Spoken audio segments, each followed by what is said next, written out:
passé à Montréal. La direction a demandé à la centaine d'employés de retourner chez eux pour le reste de l'après-midi.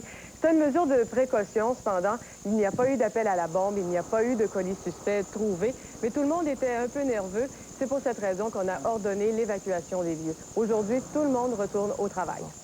Tant mieux, merci Marie. Que de points d'interrogation. Oui, absolument. Affaire policière, découverte d'un homme assassiné à Otterburn Park. Oui, les agents de la Sûreté du Québec qui enquêtent sur les circonstances entourant cette mort violente d'un homme de 68 ans. Otterburn Park, c'est sur la rive sud de Montréal. Il a été frappé à la tête, soit par un couteau, soit par une hache. De toute façon, le corps se trouve encore à l'intérieur de la maison. Il fallait un mandat pour déplacer la victime et tout. Alors, ça s'est passé hier soir à 21h. Et on a vu cette publicité là, de cet automobiliste fonçant dans des panneaux, ça brise des vies, l'alcool au volant, nouvelle loi qui entre en vigueur lundi prochain. Oui, nouvelle loi qui entre en vigueur et qui va faire en sorte que lorsque les gens vont se faire prendre avec un taux d'alcool trop élevé dans le sang, ils vont se faire saisir leur voiture pour 30 jours. Et il va y avoir naturellement des frais liés à ça. Ce qu'on voit actuellement comme image, ce sont des images d'un barrage routier qui a été tenu au cours de la nuit par des policiers, comme vous voyez à Montréal. Cette nuit, sur la rue Notre-Dame. On a arrêté 150 automobilistes pour vérifier leur taux d'alcoolémie. Aucun d'entre eux n'était en état d'ébriété. Aucun d'entre eux n'a dépassé le 0,08 ce qui est un très bon signe, surtout qu'il commence le 5 décembre prochain l'opération Nero jusqu'au 31 décembre. Alors, si vous fêtiez un peu trop, n'hésitez surtout pas à faire. Quelle belle sagesse. Bonne nouvelle, ça, ce matin. Oui. M. Bourque a finalement déposé son budget. Oui, alors donc, là aussi, des bonnes nouvelles pour les payeurs de taxes montréalais. Pas d'augmentation de taxes pour l'année 98. Le dernier budget de Pierre Bourque avant les élections de novembre prochain. Un budget équilibré sur papier, mais il manque 125 millions de dollars. Le maire qui s'engage à geler les dépenses à 1,828 milliard de dollars l'an prochain. Sauf que le problème, c'est qu'il y a une sorte de... Donc, ce trou-là, 71 millions devraient être coupés dans la rémunération des employés de Montréal et 53 millions devraient venir de Québec. Mais là, c'est encore assez flou parce que comment les employés municipaux vont-ils accepter de se faire couper comme ça? C'est inclus dans le budget alors que ce n'est même pas encore entendu avec les syndicats que 71 millions vont venir de leur salaire. M. Bourque va venir s'expliquer avec nous ce matin. 7h50, il va être avec nous. La Commission d'accès à l'information va enquêter. Oui, éclaboussé par les informations qui ont été dévoilées au cours de la fin de semaine, le premier ministre Bouchard a déclenché hier une enquête de la Commission d'accès à l'information sur toute cette affaire. Donc, la Commission va se pencher sur des informations parues dans les journaux sur les problèmes du député bloquiste de Chambly à la Chambre des communes, Ghislain Lebel, qui aurait été porté à la connaissance de l'ancien chef de cabinet adjoint du premier ministre, Lucien Bouchard. M. Bouchard a défendu avec acharnement son intégrité personnelle dans tout ça, et c'est pourquoi il a déclenché ces travaux de la Commission d'accès à l'information. Du mouvement du côté des taux d'intérêt. Oui, on l'avait un peu prévu, on l'avait un peu prédit. Le taux d'escompte de la Banque du Canada, de la Banque centrale, a augmenté d'1/4 de point à 4 %, une hausse qui a eu un effet immédiat sur le taux préférentiel des grandes banques. Ce matin, il va être majoré d'1/4 de point à 5,5 %. Il faut donc s'attendre à ce qu'il y ait le même mouvement sur les prêts personnels et hypothèques. Restons dans les chiffres un peu. Croissance économique étant bonne au Canada et aux États-Unis, la Banque de Montréal en profite, hausse de 12 % de son bénéfice net annuel. Pour la dernière année, le bénéfice de la troisième banque en importance au pays va atteindre 1,3 milliard de dollars. Et le président de la banque, Guy, dit, et ça c'est pour les gens qui s'intéressent justement aux actions de la Banque de Montréal, dit que les perspectives de l'économie nord-américaine sont tellement bonnes que ça devrait assurer des profits constants pour la banque au cours des prochaines années. Est-ce que ça va fractionner? Est-ce que ça va grandir? Est-ce que ça va grossir? Est-ce que ça augure bien? Donnez un petit aperçu, là, pour ceux qui suivent ça un peu, les actions de la Banque de Montréal au tournant de 1990, comparativement aujourd'hui, ça a augmenté par 5 fois. Alors, un petit 1 000 en vaut à peu près 5 000 aujourd'hui. C'est un bel investissement. Ça devient encourageant. Ouais. Contrairement à ce qui a été annoncé jeudi dernier à cette même antenne, à Salut Bonjour, parce que quelqu'un était dans les patates, l'action de grâce américaine, c'est demain. Et il y a un couple de Manchester dans un État américain qui a décidé non pas d'assassiner une dinde pour le servir en guise de repas, mais ils ont lancé un vaste programme, adopter un dindon et invitez-le à votre table pour le repas en préparant une autre forme de mets pour la journée de l'Action de grâce, qui est toujours, je me demande où est-ce qu'on avait la tête, Évidemment, vous pensez que je suis le dindon de la femme dans cette soirée, vous aviez raison. Je n'ose pas le C'est dire. toujours le dernier jeudi du mois de novembre. Mais des fois, nous errons pour rester dans le monde des volatiles. 6h15. Bon, on peut commencer à descendre un peu la fermeture éclair au niveau du cou ce matin, José. On s'habille en tout cas un petit peu moins chaudement qu'hier parce que les températures varient entre -8 et 6 degrés un petit peu partout au Québec. Côté temps, mais ce qu'on nous prévoit aujourd'hui pour Montréal et l'Outaouais, c'est de la pluie cet après-midi qui devrait débuter quand même assez tôt en après-midi. Et ça va se changer en neige en fin de journée, début de soirée. Et on nous prévoit de 5 à 10 cm pour les régions du sud-ouest du Québec. En ce qui concerne les Laurentides, eh bien, ce sera nuageux aujourd'hui. Il n'y a pas beaucoup de soleil sur les régions du sud-ouest. Et là, cet après-midi, c'est de la faible neige intermittente qui va débuter. Ça va se poursuivre une bonne partie de l'après-midi. On prévoit tout au plus pour les Laurentides 5 cm d'accumulation. En ce qui concerne les secteurs qui sont un petit peu plus au centre du Québec, sur les cantons de l'Est, aujourd'hui, il y a un avertissement de neige abondante qui est en vigueur. On prévoit jusqu'à 15 cm d'accumulation. La neige devrait débuter un petit peu plus tard en fin d'après-midi et cesser seulement que demain matin. Pour la Mauricie, ce sera nuageux également avec de la neige qui devrait débuter tôt en soirée. Sur Québec et la Beauce, on aura des percées de soleil au courant de la journée. Et là également, on prévoit de la neige tôt en soirée. 5 à 15 cm sont attendus. Côté température, on prévoit des maximums qui vont varier entre 2 et 6 degrés. Plus à l'est, au Saguenay-Lac-Saint-Jean, on aura des percées de soleil aujourd'hui avec quelques possibilités de flocons de neige. Sur la Côte-Nord, surtout nuageux, on prévoit également un 60 de possibilité d'averses de neige en matinée. Sur la basse Côte-Nord, c'est de la faible neige intermittente qui devrait cesser tôt en soirée. Et par endroit, on devrait avoir entre 5 et 10 cm d'accumulation. Sur la péninsule gaspésienne, ce sera surtout nuageux également. Il y a un petit 40 de possibilité d'averses de neige au courant de l'après-midi. Et sur le Bas-Saint-Laurent, on aura le droit à des percées de soleil. En faveur d'une nouvelle agence nationale du sang et désapprouve la décision du Québec de créer la sienne. Par ailleurs, le juge Craver ne blâme pas directement les personnes impliquées dans cette affaire. Il estime que l'effondrement du système de collecte de sang n'est pas le résultat d'actes prémédités ou malveillants. Et puis, selon ce qu'on apprend dans le Globe and Mail, le ministre de la Santé, Alan Rock, a reçu le rapport et qui va répondre aujourd'hui à ce rapport-là. Il va répondre en annonçant la création d'un conseil de sécurité du sang. M. Rock a eu le temps de le lire, je pense, c'est 1600 pages. Peut-être que c'est fait aider ou peut-être qu'il fait de la lecture en diagonale. Quelle est la situation poste ce matin? Alors, ce matin, le médiateur spécial est toujours, on va toujours négocier. Il tente toujours de ramener les deux parties à la date, de rapprocher les deux parties à la table de négociation. Warren Edmondson refuse de se prononcer sur l'issue, bien qu'il ne soit pas très, très optimiste.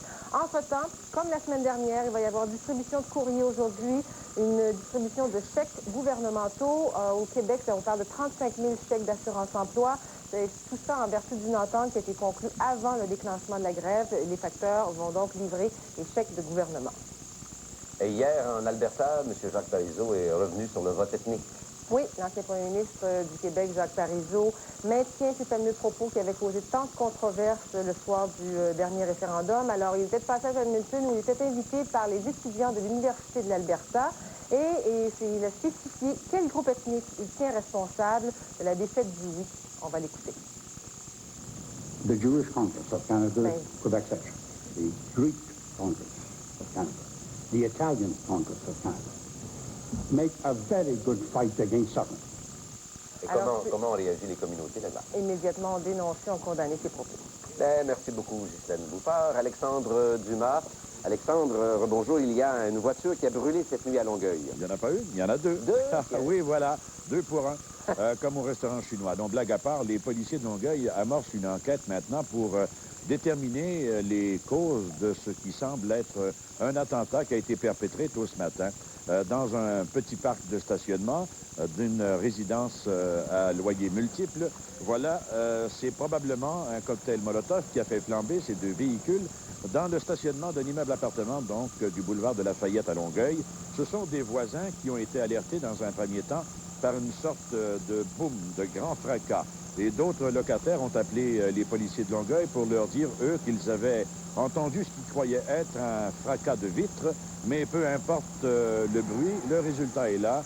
2 voitures incendiées, vraisemblablement en cocktail Molotov, et on n'a aucune idée finalement de ce qui a pu motiver le ou les auteurs de cet attentat. Accident sur l'autoroute 40, l'alcool sera en cause.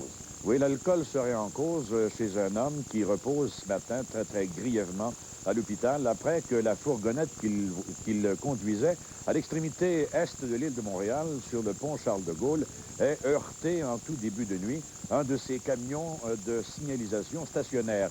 Vous savez, ces véhicules du ministère des Transports avec les immenses flèches jaunes qui détournent la circulation au besoin. Les policiers, évidemment, n'ont pu faire de prise immédiate d'alcoolémie, d'alcotest sur les lieux, mais forcément, leur observation les porte à croire que des accusations de conduite en état d'ivresse pourraient être portées contre l'homme, de qui on espère, en fin de compte, qu'il pourra récupérer assez rapidement malgré tout. Merci, Alexandre. Merci. Et chez Biochem, le travail va reprendre ce matin. On va chercher, bien sûr, des explications. À plus Merci. tard. À plus tard. Dans quelques minutes, d'ici 7 heures, nous allons faire un tour en direct à la Foire des inventions du Québec. Mais auparavant, nous avons eu le temps de faire le tour de nos premières pages de quotidien et des nouvelles de sport.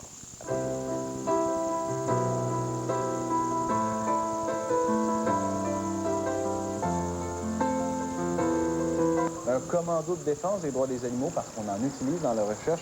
Il reste que les auteurs du crime ont réussi à créer un climat de terreur.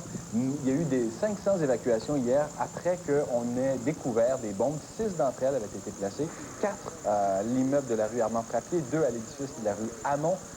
Parmi ces bombes, il y en a 4 qui ont sauté d'elles-mêmes, 2 qui ont été déclenchées par les policiers. Il n'y a pas eu de victimes, il y a cependant eu des dégâts. Des dégâts, somme toute, assez mineurs compte tenu de la puissance du choc. Des bombes qui, Guy, c'est important de le souligner, ont été faites d'un explosif qu'on avait, selon le Journal de Montréal, jamais vu au Québec. Alors, c'est une piste de terrorisme assez spéciale que les policiers devront suivre. Espionage industriel. Tout est permis d'y croire. Tout est permis, oui, absolument. Bon, on reverra les gens en bleu avec la distribution des chèques sociaux aujourd'hui. Oui, selon une entente entre Poste Canada et le syndicat des travailleurs des postes, aujourd'hui seulement, les facteurs vont livrer au Québec 900 000 chèques. Bon, écoutez bien, assurance-emploi, pension de retraite, sécurité vieillesse, allocation de formation, les chèques qui viennent d'Ottawa, ainsi que les chèques de prestation de sécurité du revenu, aide sociale, allocation familiale, pension alimentaire, allocation logement, les chèques qui viennent de Québec.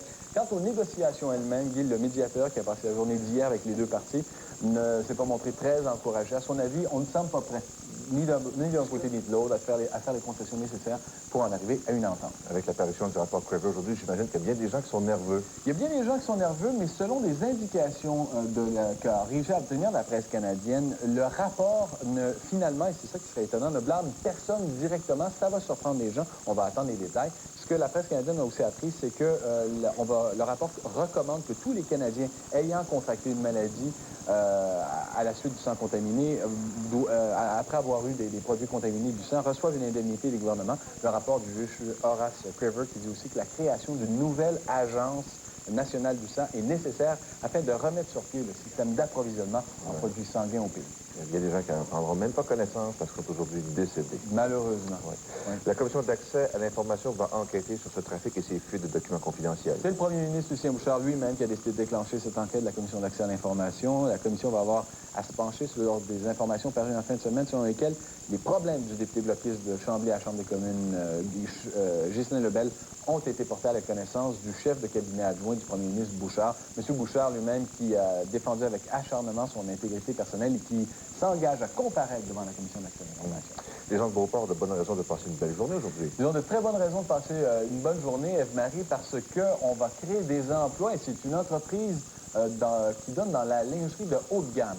Groupel Lingerie, une usine de fabrication de lingerie, ouvre ses portes à Beauport. On pense que d'ici l'an 2000, 300 personnes auront trouvé un emploi à cet endroit-là. Déjà 50 couturières ont été engagées. Le projet a nécessité des investissements de 2 millions de dollars. La nouvelle usine se trouve à prendre la relève d'un secteur industriel qui était laissé de côté dans la région de Québec. Depuis février dernier, il y a l'usine de lingerie Canadel qui avait fermé ses portes à Vanier. 220 personnes avaient perdu leur emploi. Et la bonne nouvelle, c'est que parmi ces gens, il y avait les 50 couturières qui ont été réengagées cette semaine. Voilà qui est bien. Merci, Marie. Bonjour. Le 911 prouve encore une fois son utilité. Absolument, c'est à Trois-Rivières, mais c'est une histoire qui est très tragique. Racontez-nous, Serge, ça concerne une dame de 87 ans. Oui, cette femme de 87 ans habitait seule dans sa maison de Cap-de-la-Madeleine. Elle a fait une chute dans la nuit de vendredi à samedi à sa résidence. Et ce n'est que lundi qu'elle est parvenue à rejoindre les policiers. La pauvre dame était tout simplement incapable de se relever. Elle était à demi paralysée. Elle a donc mis 3 jours pour franchir la distance de 40 pieds qui la séparait de son téléphone. Et elle l'a fait en rampant au sol. Les policiers qui lui ont porté secours l'ont trouvée dans un état très, très faible. Elle ne pouvait ni boire ni manger pendant ces 3 journées. Les 3 journées qu'ont duré son calvaire. Et les agents déplorent qu'aucun voisin, réseau d'amis ne rendait visite à la dame, ce qui aurait sûrement évité qu'elle souffre aussi longtemps. Elle a déjà eu un avertisseur personnel pour être capable, en situation d'urgence, de contacter une centrale téléphonique pour recevoir des secours, mais avait résilié son abonnement. On se demande pourquoi. Elle va probablement, en rentrant chez elle, reprendre un service du genre, au moins pour s'assurer que la prochaine fois, elle pourra être secourue rapidement. Ce genre d'abonnement qu'on l'on résilie, bien sûr, parce qu'on budgète, parce qu'on calcule. Ben oui, puis en se disant, ça sert pas, finalement, je suis en santé, je suis en forme, il s'agit d'une mésaventure, puis on en a bien besoin. On n'a rien contre, mais il faudrait avertir les voisins, venez me voir de temps en temps. Exactement. Merci beaucoup, Serge. Bon, l'entrée en vigueur de la nouvelle loi concernant l'alcool, c'est lundi prochain. C'est lundi prochain. Alors, je vous rappelle en quoi ça consiste.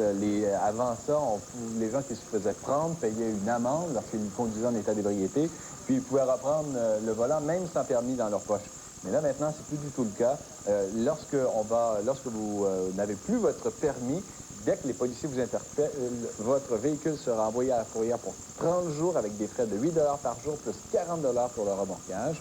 Ce qu'on voit actuellement, c'est un barrage routier qui a été installé sur la rue Notre-Dame à Montréal au cours de la nuit. Les policiers voulaient vérifier comment commençait le temps des fêtes. Tranquillement, décembre approche et on vérifiait. 150 personnes ont été interpellées. Aucune d'entre elles n'avait un taux d'alcoolémie élevé ou qui dépassait la limite permise. Alors, c'est un très bon signe, surtout qu'avec le nez rouge qui va entrer en vigueur à compter de lundi prochain. Le 5, vendredi d'après, c'est vrai, jusqu'au 31 décembre. Vaut mieux utiliser ce genre de service plutôt que de prendre la route, de risquer sa vie et la vie des autres. Encourageant de voir ce gros bon sens qui s'installe tout doucement. Tout à fait. Tu peux réfléchir également à ce que vient de nous raconter Serge Roux. Tu lui as fait un cadeau dans le temps des fêtes. Vous connaissez des personnes âgées qui habitent dans votre secteur. Allez leur demander le numéro de téléphone. Juste prendre une nouvelle, juste pour être sûr que tout va bien. Sinon, on peut s'appeler les intervenants en cette matière-là. Quand il arrive des accidents, comme c'est plus le cas, 3 jours à remplir avant d'atteindre le téléphone. Grosse polémique également du côté d'Israël. Vous savez, le fameux concours de chansons Eurovision, auquel a déjà participé, je pense, Céline Dion. Et gagné, d'ailleurs. Et gagné, justement. La personne qui va représenter Israël, ça tombe bien parce que Israël, c'est une transsexuelle. Sauf que les rabbins orthodoxes ne l'entendent pas de la même façon. Elle remporte un succès phénoménal. Elle s'appelle maintenant Dana International. Elle va représenter, parce qu'elle a été élue à la suite d'un concours, tout ce qui est plus régulier. Et finalement, elle va représenter Israël dans ce fameux concours-là, mais ça ne fait pas l'affaire des orthodoxes, qui sont même prêts à brandir la Bible en disant que c'est la loi de Dieu qui empêche ce genre de transformation. Voilà, Dana International qui est né monsieur, à une autre époque de sa vie, qui chante maintenant et qui remporte un grand succès. Même en Égypte, ses disques se vendent à coups de milliers d'exemplaires. 6h45 minutes. Revenons chez nous pour s'apercevoir que la petite neige du début de semaine a commencé. Les Alouettes s'en vont au stade. Écoutons au